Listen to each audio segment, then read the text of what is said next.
My sister took everything from me, every inheritance, every trust. I was left with nothing. My sister got it all. But the move I made changed everything. Have you ever been a victim of family betrayal or know someone? Watch how my revenge unfolds. It hit me like a tidal wave. One minute I was sitting in the lawyer's office, waiting for my father's will to be read, and the next, my entire world turned upside down.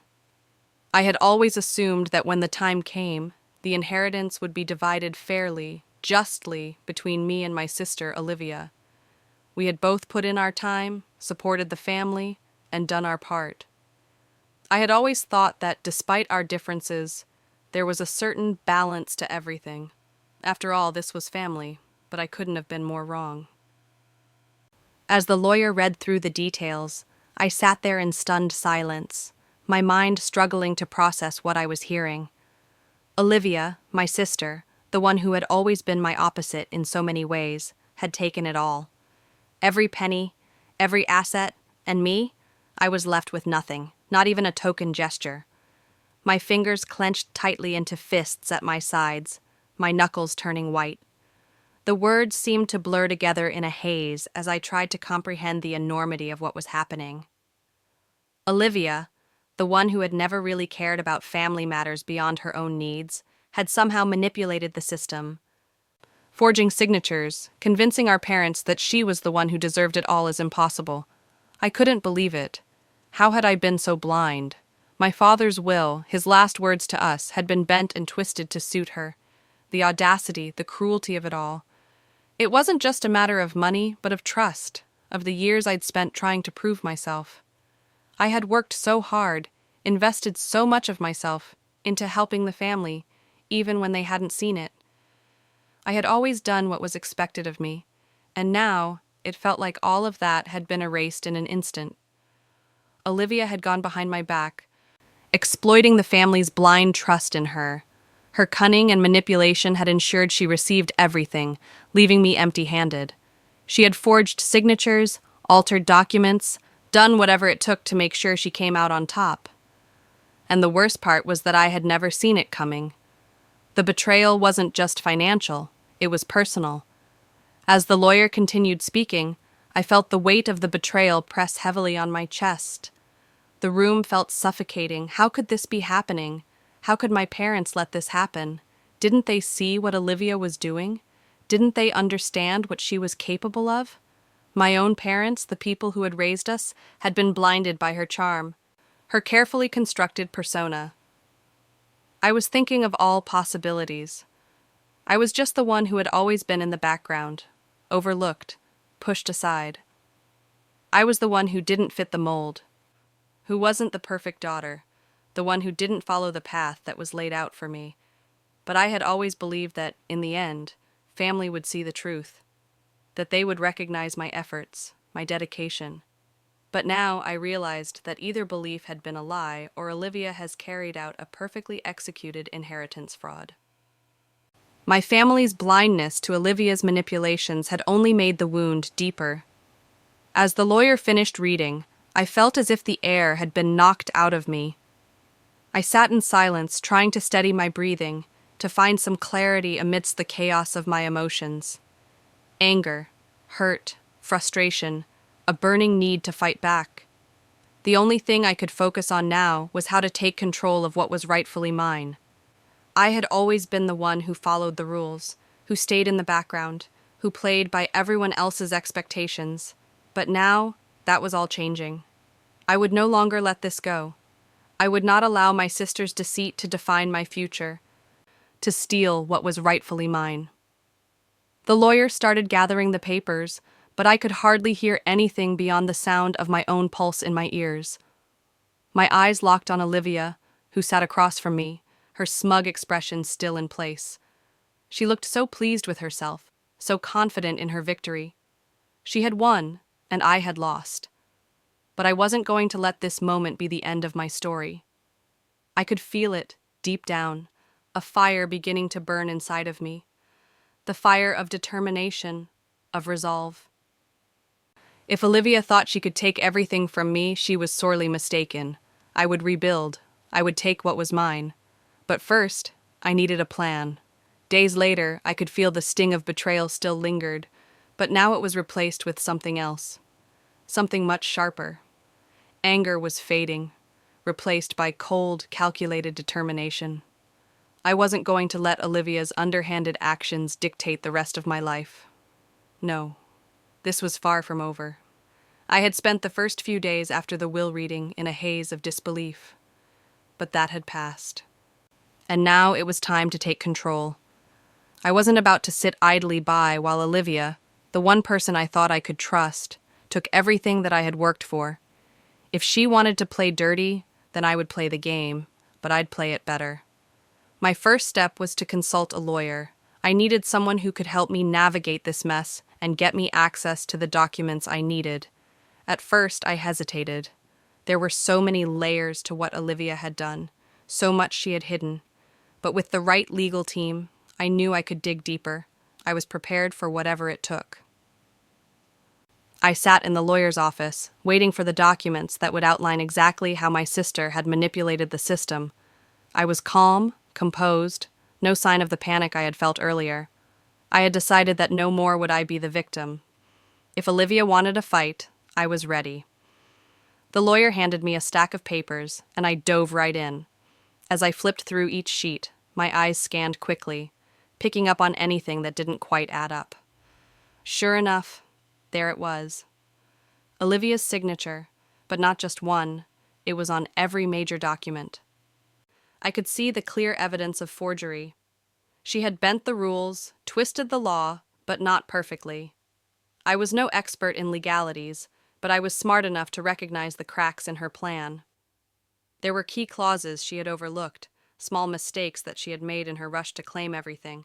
Olivia had assumed that once our father's estate was signed over to her, it was hers to keep. She was wrong.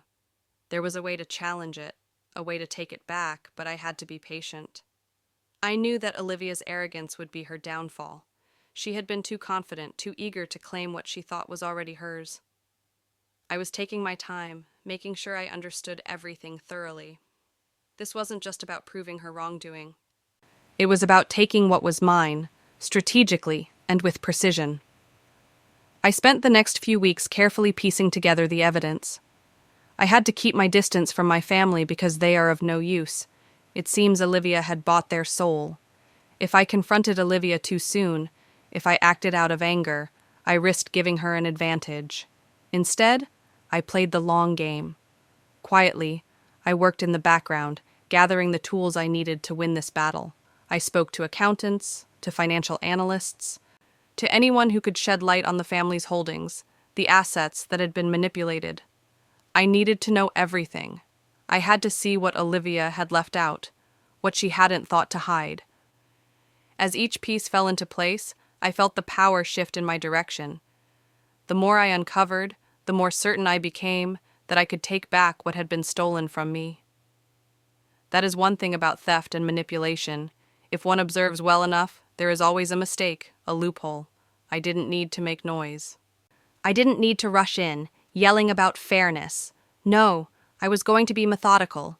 I would let the facts speak for themselves, and when the time came, I would be ready to make my move. Olivia had assumed that I would crumble under the weight of this betrayal. She had underestimated me, and now I was ready to show her just how wrong she was. I called in a few trusted allies, people who knew the system, who had experience with estates and family law. Together we built a case that was undeniable. I was no longer a passive victim. I was a strategist, and I had the upper hand. Olivia had tried to play the game with me, but now I was the one holding the cards. There was something immensely satisfying about watching everything come together. Every day I felt stronger, more certain of my path. As the lawyer reviewed the documents and confirmed what I had already suspected, I could feel the pieces falling into place. Olivia had no idea what was coming. Her sense of superiority, her belief that she had everything wrapped up in a neat little bow, was going to crumble the moment she realized how much I had discovered. For the first time in years, I felt like I had control over my own destiny. My emotions, which had once been ruled by anger and pain, were now being channeled into something productive, something powerful. This was my time to reclaim my life, my future. Weeks later, at the family reunion, which was supposed to be a gathering in honor of our parents, a time to reconnect and reminisce about the good times. But as I entered the large room, something felt different. My sister Olivia, dressed in her usual designer clothes, was radiating an air of superiority. It was as if the entire room was her audience, and she was the star. I couldn't help but notice how, despite the wealth she had inherited, her arrogance was the only thing that seemed to shine through. She spoke condescendingly, bragging about how well things were going for her. "I never thought I'd have everything I ever wanted.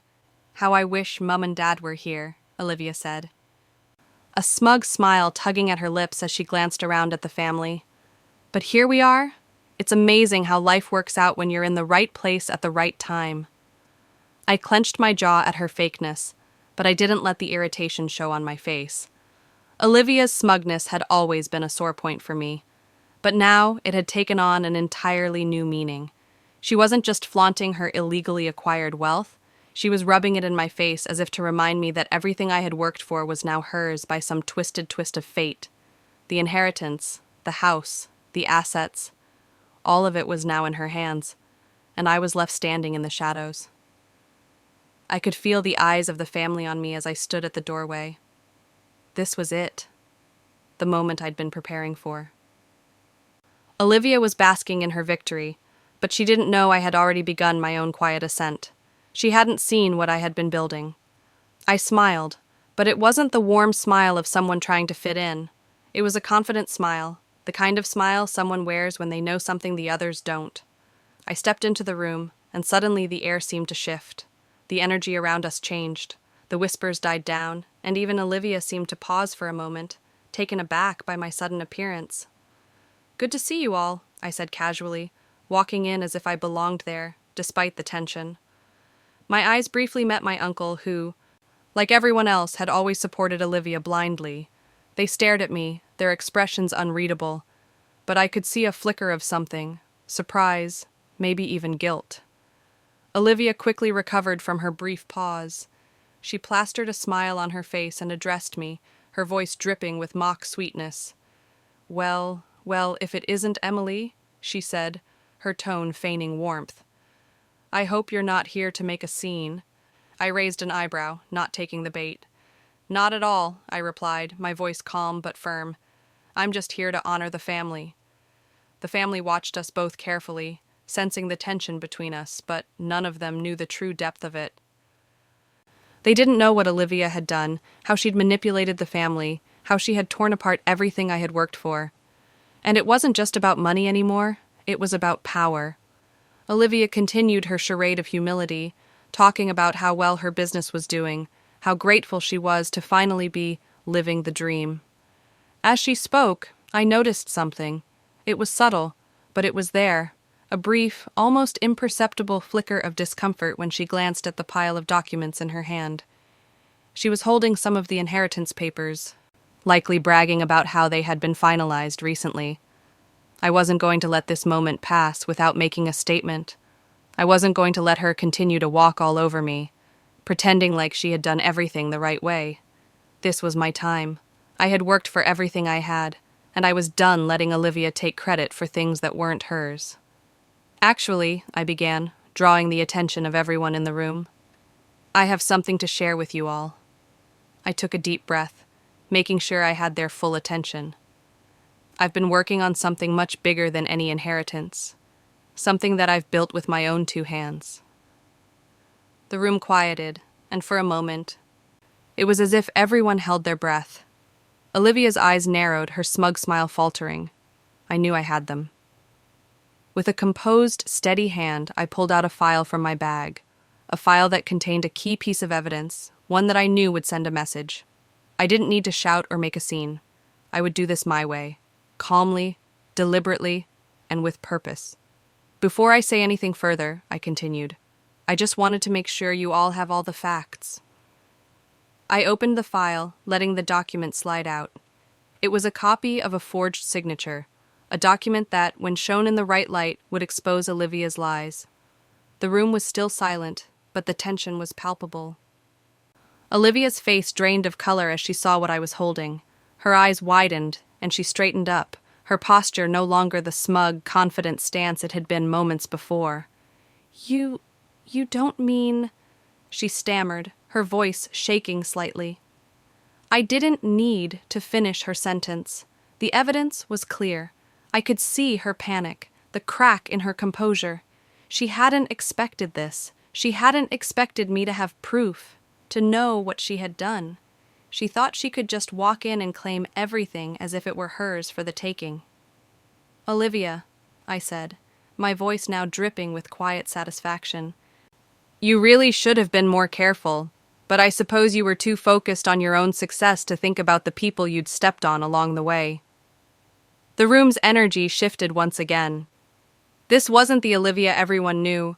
This wasn't the golden child, the one everyone looked up to. This was someone who had lied, cheated, and taken advantage of their own family. And I was the one exposing it all. I didn't need to say more. The message had been sent, and the room was buzzing with whispers. Everyone knew, even if they didn't fully understand what had happened. But they would. They would soon realize just how far Olivia had gone to secure everything for herself. And now I brought in more surprises for her, 2 officers and a friend to see through this. And right there, she knew it's over. I revealed her cunning act in front of everyone, but I didn't plan to stop there. I want to prove her wrong. She thought she took everything, but I have a file which Grandpa left for me, specifically because he believed in me, and with the little benefits I will get from it compared to what she stole by forging documents. I plan to build myself with it. Because right now, I lost interest in starting a family drama with my so-called sister. Dragging her in court is way too early. I don't intend to drag our family name for public ridicule right after our parents' demise. So I challenge her to make the best out of her loot, as I will do with mine. Then I will decide what to do with her later. I have the secret leverage from Grandpa. I have controls over the board of one of the family businesses, and I'm good to go. Months later, at my office. The smell of fresh paint and new beginnings filled the air as I walked into my new office space. The walls, still bare, seemed to promise a fresh start, an unspoken symbol of my progress. The buzz of activity around me, the hum of my growing team, the weight of new contracts signed, the emails and phone calls confirming what I already knew. I was no longer just Emily, the sister who was written off. I was becoming a force in my own right. In the months following the public showdown, everything had changed fast. My new business ventures, carefully planned and executed, were taking off. I had the capital, the resources, and most importantly, the drive to build an empire. The quiet strategizing I had been doing behind the scenes was finally bearing fruit, and in all that success, one thought lingered in my mind. I was doing this on my own terms, and I didn't need a cent of my sister's stolen wealth to make it happen. Meanwhile, Olivia's life, built on a house of cards, was crumbling. It was as if the universe had conspired to make her pay for her arrogance. Her fortune, amassed through deception and manipulation, was slipping away. With every passing day, her investments became shakier, her business ventures less stable. She'd always been able to buy her way through life, to manipulate others into doing her bidding, but that was no longer enough. Her facade of success, once so seamless and impenetrable, was starting to crack. I watched from the sidelines as Olivia scrambled to maintain control, to keep up appearances, to hold on to the wealth that she thought would keep her above the fray. But I knew better. I saw her for what she truly was, a woman who had relied on deceit, who had used her family as pawns in a game she had no real control over. While she played the part of the successful heiress, I was building something real, something sustainable. Olivia's financial troubles became more apparent with each passing week. It wasn't just the faltering investments or the mounting pressure from creditors. It was the way she started leaning on our uncles, asking them for money. It was the way she began looking to me for help, though she wouldn't dare admit it. I had been quietly restructuring my own finances, diversifying my assets, and making sure I had the capital to continue my ventures without ever needing to rely on anyone else. Olivia, however, had placed all her bets on appearances. She had nothing left to fall back on except the trust she thought she could manipulate. I was watching her unravel, and it was a strange sense of satisfaction, knowing I had earned my place in this world while she was still clutching at the remnants of her ill-gotten fortune. The more Olivia struggled, the more she turned to me. I'd seen it in the way she spoke to me now. Her voice, once laced with condescension, was now tinged with desperation. The arrogance that had once made her believe she could get away with anything was now replaced by a fear she couldn't mask. One evening, as I sat at my desk reviewing a potential partnership with a real estate conglomerate, my phone buzzed. I saw Olivia's name flash across the screen. I took a moment before picking up. "Emily, she began, her voice hesitant, but there was an edge of frustration in it. "I need your help." I leaned back in my chair, considering the situation. This was it. The moment I had been waiting for, the moment where Olivia, who had once disregarded me as nothing more than an afterthought, was forced to turn to me for assistance. "What do you need help with, Olivia?" I asked, my voice calm, controlled. She hesitated before speaking again, the words slowly spilling out. "I made some bad investments, and I've gotten myself into some debt. I need you to lend me some money. I know you have it. You're doing well. I just need a little help to get back on my feet." The audacity. The sheer nerve of her to ask me for help after everything she'd done. I took a deep breath, a sense of empowerment washing over me. I didn't need to respond immediately. In fact, I didn't need to help her at all. The satisfaction I felt was in knowing that I held the power in this situation. For so long, she had been the one holding all the cards, using our family, our relationships, to manipulate and control. Now, the tables had turned, and I was the one with the leverage. "I don't know," I said slowly, my tone casual. "I'm not sure I can help you out right now. Things are busy with my business." There was a pause on the other end of the line. A beat of silence that lasted just long enough for me to feel the weight of the situation.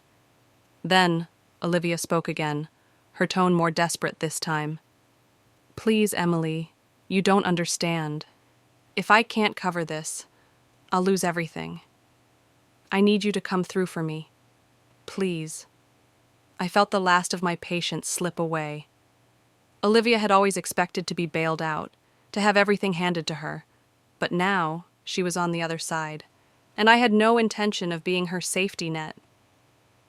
"I think you'll figure it out," I replied, my voice firm. "I'm sure you'll find a way to manage, but you've got to understand, Olivia, things are different now. I'm not just the sister you can walk over anymore. Things didn't work out for you after your inheritance fraud, and now you remember you have a sister you can call now." There was a long silence before Olivia finally spoke, her voice strained. "I just don't get it. How did you get all of this?" I smiled to myself. The answer was simple: hard work. It was something she'd never understood. "I did it without anyone's help," I said softly, "and that's something you'll never understand."